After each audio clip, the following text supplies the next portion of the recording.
अगली अभ्यास है अभ्यास 10D। तो इस अभ्यास से पहले कुछ पॉइंट्स दिए हुए हैं, जैसे कि यहाँ पे लिखा हुआ है आयत के विकर्ण। तो यहाँ पर आप एक चित्र देख रहे हैं जो कि आयत का है। आयत में क्या होता है कि सम्मुख भुजाएं समांतर होती हैं तथा समान होती हैं, और यहाँ पर जो प्रत्येक कोण होता है वो 90 अंश का होता है। और एक चीज़ ये कि आयत के विकर्ण समान होते हैं। ध्यान दें कि आयत एक विशेष प्रकार का समांतर चतुर्भुज है। समांतर चतुर्भुज में भी यही कंडीशन होती है कि सम्मुख भुजाएं समांतर व समान होती हैं, बस वहाँ पे क्या होता है कि कोण 90 अंश नहीं होता, और यहाँ पर कम से कम एक कोण क्या है 90 अंश की कंडीशन होती है। तो इसलिए इसके विकर्ण भी एक दूसरे को समद्विभाजित करते हैं। जिस प्रकार समांतर चतुर्भुज के विकर्ण एक दूसरे को समद्विभाजित करते हैं, उसी प्रकार आयत के विकर्ण भी एक दूसरे को समद्विभाजित करते हैं। इसके बाद आता है समचतुर्भुज। समचतुर्भुज भी क्या होता है, एक विशेष प्रकार का समांतर चतुर्भुज होता है जिसकी चारों भुजाएं क्या होती हैं, समान होती हैं। यहाँ पर भी जो विकर्णों के बारे में दिया है कि समचतुर्भुज के विकर्ण परस्पर समकोण पर समद्विभाजित करते हैं, यानी कि जो विकर्ण इसके होंगे वो एक दूसरे को समकोण पर समद्विभाजित करेंगे। और वर्ग के विकर्ण क्या होते हैं, वर्ग में चारों भुजाएं बराबर होती हैं, प्रत्येक कोण 90 अंश का होता है। इसके दोनों विकर्ण भी आपस में क्या होते हैं, समान होते हैं, और विकर्ण समद्विभाजित भी करते हैं। तो यहाँ पे दिया है कि वर्ग के विकर्ण समकोण पर समद्विभाजित करते हैं, यानी कि 90 अंश के कोण के साथ एक दूसरे को समद्विभाजित करते हैं।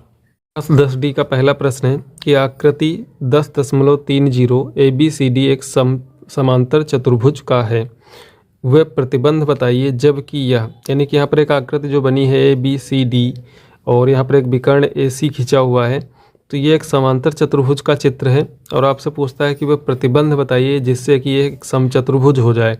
तो समचतुर्भुज में क्या होता है कि इसकी जो संलग्न भुजाएं होती हैं, यानी कि चारों भुजाएं आपस में बराबर होती हैं। बाकी की कंडीशन समांतर चतुर्भुज की, जो समचतुर्भुज है वो भी एक विशेष प्रकार का क्या होता है, समांतर चतुर्भुज होता है। तो यहाँ पर इसको समचतुर्भुज होने के लिए क्या होना होगा इसका, कि जो संलग्न भुजाएं हैं ये आपस में क्या होनी चाहिए, बराबर होनी चाहिए, यानी कि इसकी चारों भुजाएं बराबर हो जाएं तो ये समचतुर्भुज हो जाएगा। तो इसमें आपको लिख देना है कि संलग्न भुजा बराबर। इसके बाद इसको यदि आयत होना है तो आयत जो है एक प्रकार का समांतर चतुर्भुज ही होता है। तो यहाँ पर क्या करना है कि यहाँ पर जो कोण है वो 90 अंश का हो। तो एक कोण 90 अंश का हो तो अन्य कोण अपने आप 90 अंश के हो जाएंगे, क्योंकि सम्मुख कोण इसमें समान होते हैं। तो ये अगर 90 अंश का होगा तो इसके सामने वाला भी 90 अंश का होगा, और दो संलग्न कोणों का योग 180 अंश होता है। तो यहाँ पर ये 90 है तो ये वाला कोण C जो है भी 90 होगा, और जब C 90 होगा तो कोण A भी 90, यानी कि एक कोण 90 होने से इसके चारों कोण क्या हो जाएंगे, 90 अंश के हो जाएंगे, और जो कि एक आयत बनेगा। इसके बाद पूछता है कि वर्ग होगा। वर्ग होने के लिए क्या है कि एक कोण 90 अंश हो और साथ में जो संलग्न भुजाएं हैं वो भी क्या होनी चाहिए, बराबर होनी चाहिए। तो ये चीज़ें आपको लिखनी है। क्वेश्चन नंबर 2 में समांतर चतुर्भुज ABCD में निम्नांकित प्रत्येक कथन के सत्य होने पर आकृति को किस नाम से पुकारेंगे। यहाँ पर AB बराबर BC। अब जैसे मान लेते हैं कि AB और BC ये दोनों क्या हैं, संलग्न भुजाएं हैं, और ये समांतर चतुर्भुज में अगर संलग्न भुजाएं बराबर हो जाएंगी तो ये क्या बन जाएगा, ये बन जाएगा आपका समचतुर्भुज। यानी कि समांतर चतुर्भुज की अगर संलग्न भुजाएं बराबर होती हैं तो ये बन जाएगा समचतुर्भुज। तो इसको लिख देंगे समचतुर्भुज। और यदि एक कोण 90 अंश हो जाए तो एक कोण 90 अंश होने पर अभी आपने पढ़ा क्या हो जाएगा, आयत हो जाएगा। और एक कोण 90 अंश हो और साथ में AB बराबर BC, यानी कि संलग्न भुजाएं भी बराबर हों, एक कोण 90 अंश हो तो ये क्या बन जाएगा, वर्ग। इसको वर्ग कहेंगे, तो इसका नाम वर्ग हो जाएगा। इसके बाद क्वेश्चन नंबर 3 में है कि जो वर्ग होता है उस वर्ग में भुजाओं की लंबाइयाँ क्या होती हैं, बराबर होती हैं। तो यहाँ पर आपको भर देना है बराबर। वर्ग में भुजाएं बराबर होती हैं। विकर्ण वर्ग के विकर्ण दोनों भी आपस में क्या होते हैं, बराबर होते हैं। और प्रत्येक कोण जो इसका होता है वो समकोण होता है। वर्ग का प्रत्येक कोण समकोण होता है।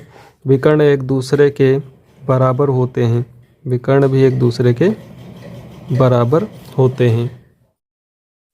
क्वेश्चन नंबर 4 है कि यदि किसी वर्ग के विकर्ण का वर्ग 50 वर्ग सेंटीमीटर है तो इसका परिमाप ज्ञात कीजिए। तो जो वर्ग के विकर्ण का सूत्र होता है भुजा रूट 2, यानी कि जितनी भुजा है उसमें अंडर रूट 2 से गुणा करा देंगे तो विकर्ण ज्ञात हो जाएगा। तो पहले भुजा ज्ञात करते हैं, उसके बाद इसका परिमाप ज्ञात करते हैं। तो यहाँ पर आप देखेंगे कि दिया है चूंकि वर्ग का विकर्ण बराबर होता है भुजा रूट 2, तो विकर्ण का जब वर्ग आप करेंगे तो ये भुजा √2 का भी क्या करना होगा, वर्ग, दोनों पक्षों का वर्ग कर देंगे। तो चूंकि दिया हुआ है विकर्ण का वर्ग, तो विकर्ण का वर्ग 50 सेंटीमीटर स्क्वायर दिया हुआ है, और इधर से जब वर्ग करेंगे तो भुजा का स्क्वायर हो जाएगा, और साथ में √2 का जब स्क्वायर करेंगे तो ये रूट हट जाएगा, 2 बचेगा, और इस 2 से करा देंगे भाग। तो 50 का भाग जब 2 से होगा तो 25 आ जाएगा। 25 बराबर क्या हो जाएगा, भुजा स्क्वायर। तो इसका वर्गमूल ले लेंगे तो भुजा बराबर आ जाएगी 5 सेंटीमीटर। तो जो वर्ग है उसकी भुजा 5 सेंटीमीटर है। वर्ग के परिमाप का सूत्र होता है 4 गुणे भुजा, तो 4 गुणे 5 यानी कि 4 पंचे 20 सेंटीमीटर इसका परिमाप हो जाएगा। क्वेश्चन नंबर 5 कहता है कि आपकी पुस्तक के एक पन्ने का एक विकर्ण दूसरे विकर्ण से छोटा है, क्या यह पुस्तक आयताकार है? तो यहाँ पर देखते हैं कि जो आयत के विकर्ण होते हैं दोनों, वो आपस में क्या होते हैं, समान होते हैं। और यदि पुस्तक के एक पन्ने का विकर्ण एक दूसरे से छोटा है यानी कि बराबर नहीं है, तो यह पुस्तक आयताकार नहीं हो सकती। तो इसका उत्तर आपको क्या लिख देना है कि नहीं, यह पुस्तक आयताकार नहीं होगी। क्वेश्चन नंबर 6 का आयत बनाइए जिसकी संलग्न भुजाएं क्रमशः 6 सेंटीमीटर और 8 सेंटीमीटर हैं। इनके विकर्णों को मापिए और पाइथागोरस प्रमेय से इस माप का सत्यापन कीजिए। तो यहाँ पर आपको एक आयत बनाना है। यहाँ पर माप दी हुई 6 सेंटीमीटर और 8 सेंटीमीटर। तो मान लीजिए कि सबसे पहले आप 6 सेंटीमीटर माप का एक रेखाखंड खींचते हैं। तो यहाँ पर पटरी से आपको 6 सेंटीमीटर माप का एक रेखाखंड खींचना है, उसका नाम दे देना है AB। AB 6 सेंटीमीटर हो जाएगा। और चूंकि आयत का जो प्रत्येक कोण होता है 90 अंश होता है, तो यहाँ पर आपको प्रकार में पेंसिल लगानी है और कुछ दूरी ले करके अर्ध चाप यहाँ पे लगाना है अर्धवृत्त के जैसा।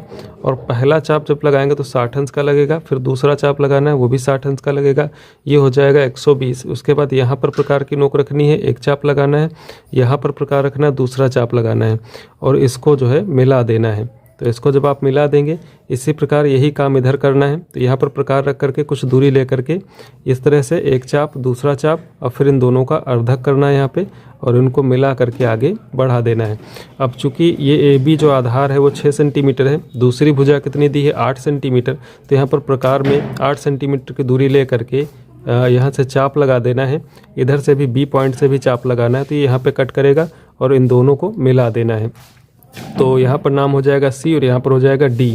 तो BC हो जाएगा 8 सेंटीमीटर, AD हो जाएगा 8 सेंटीमीटर, AB और CD ये दोनों 6-6 सेंटीमीटर के हो जाएंगे, क्योंकि सम्मुख भुजाएं क्या होती हैं, समान होती हैं।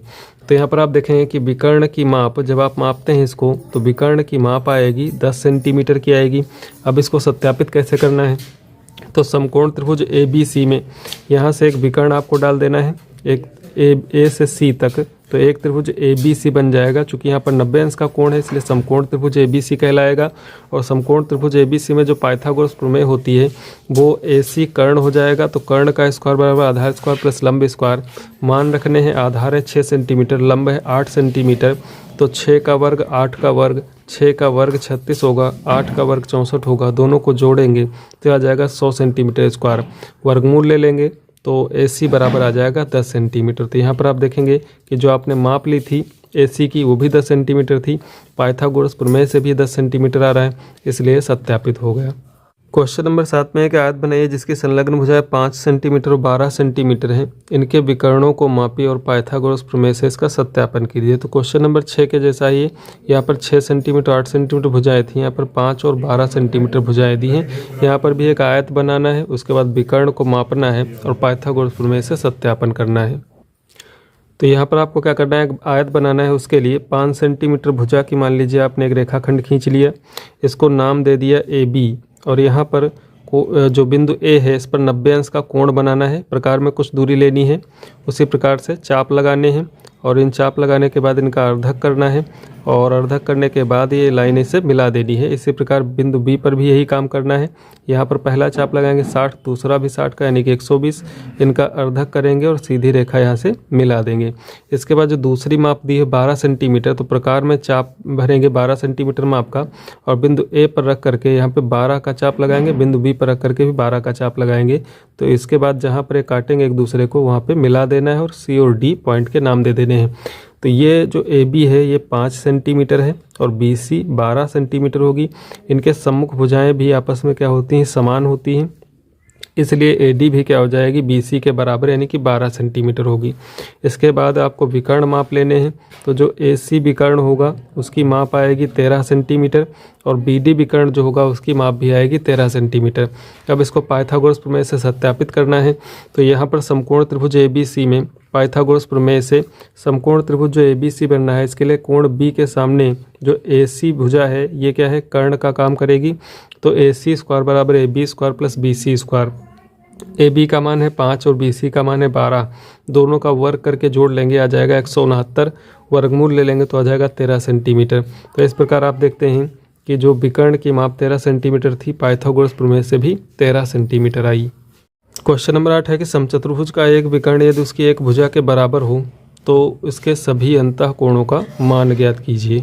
तो यहाँ पर सबसे पहले आपको एक चित्र बनाना है समचतुर्भुज का, जिसमें ABCD एक समचतुर्भुज है, जिसमें दिया क्या है कि एक जो विकर्ण है वो उसकी भुजा के क्या है, बराबर है। तो यहाँ पर AB और भुजा जो दूसरी है AD और विकर्ण क्या है, DB। तो जो विकर्ण है भुजा के बराबर है, चूँकि समचतुर्भुज में चारों भुजाएं क्या होती हैं, बराबर हैं। इसका मतलब जो विकर्ण है वो अन्य चारों भुजाओं के क्या होगा, बराबर होगा। तो जब एक विकर्ण खींचते हैं किसी भी चतुर्भुज में तो वो 2 त्रिभुजों में डिवाइड हो जाता है। तो यहाँ से जो एक त्रिभुज बन रहा है हमारा ADB और दूसरा CDB, तो ये दोनों त्रिभुजों में क्या होगा कि इनकी भुजाएं क्या हैं, तीनों आपस में बराबर होंगी। तो यहाँ से लिख लिया है कि माना ABCD एक समचतुर्भुज है जिसका एक विकर्ण BD भुजा AB के बराबर है। जो विकर्ण BD है AB के बराबर है और AB किसके, AD के बराबर है।